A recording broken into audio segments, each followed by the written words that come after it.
Έβαλα το πουκαμισάκι μου και ήρθα. Μαγευτείτε γύρω μου. Έχουμε ιστορία. Αν σας πω το όνομα Παυλόφ, τι θα σκεφτείτε άραγε? Πιθανότατα σκύλους, κουδούνια και μάλλον σάλια. Αν το καλοσκεφτείτε όμως, ο Ιβάν Παυλόφ ήταν κάτι παραπάνω. Ήταν σαν σούπερ ήρωας της επιστήμης. Μόνο που δεν φορούσε μπέρτα, αλλά άσπρη ποδιά. Και σήμερα θα μάθουμε γιατί η δουλειά του άλλαξε για πάντα την κατανόηση του ανθρώπινου μυαλού. Μείνετε μέχρι το τέλος, γιατί σας έχω ένα fun fact του Παυλόφ που ελάχιστοι γνωρίζουν.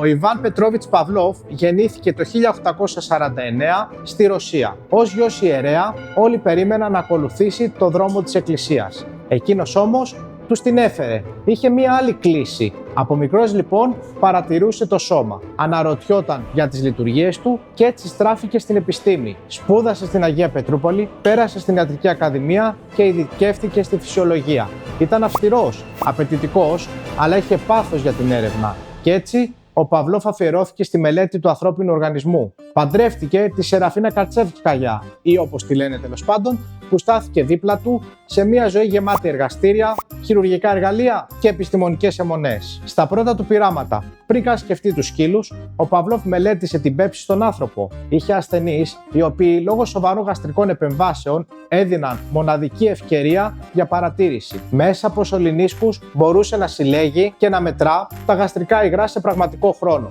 Ακριβώς δηλαδή τη στιγμή που συνέβαινε όλο αυτό. Έτσι κατάφερε να περιγράψει για πρώτη φορά πώς το στομάχι και το πάγκρεας συνεργάζονται για να διασπάσουν την τροφή.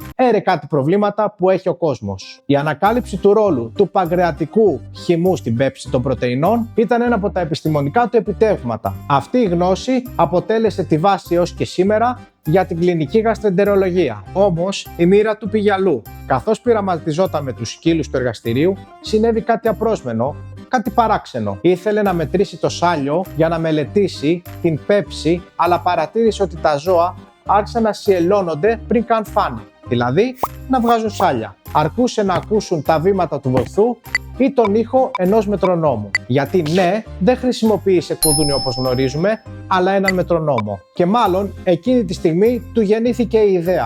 Μήπως ο εγκέφαλος συνδέει διαφορετικά ερεθίσματα με φυσιολογικές αντιδράσεις? Πάμε να δούμε.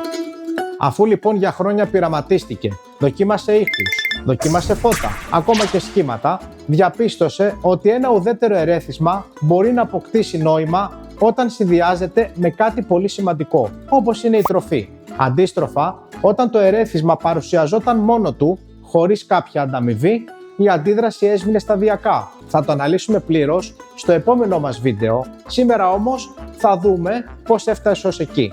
Πριν από τη μεγάλη ανακάλυψη, είχε ήδη μελετήσει το νευρικό σύστημα, την κυκλοφορία του αίματος και τις λειτουργίες της καρδιάς.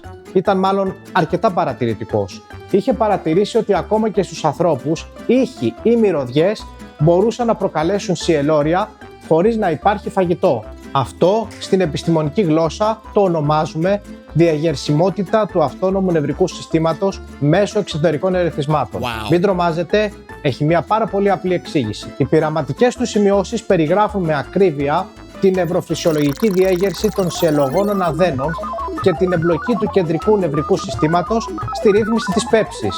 Τόσο απλό. Ήταν το πρώτο βήμα για να αποδείξει ότι οι αντιδράσεις μας δεν είναι μόνο αντανακλαστικές και μηχανικές, αλλά αποτέλεσμα μιας σύνθετης διαδικασίας μάθησης με σαφή βιολογικό υπόβαθρο. Ό,τι καταλάβατε εσείς, κατάλαβα και εγώ.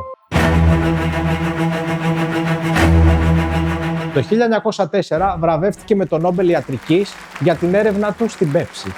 Και όμως η ιστεροφημία του χτίστηκε και έμεινε πάνω στους σκύλους, τα κουδούνια και τα σάλια.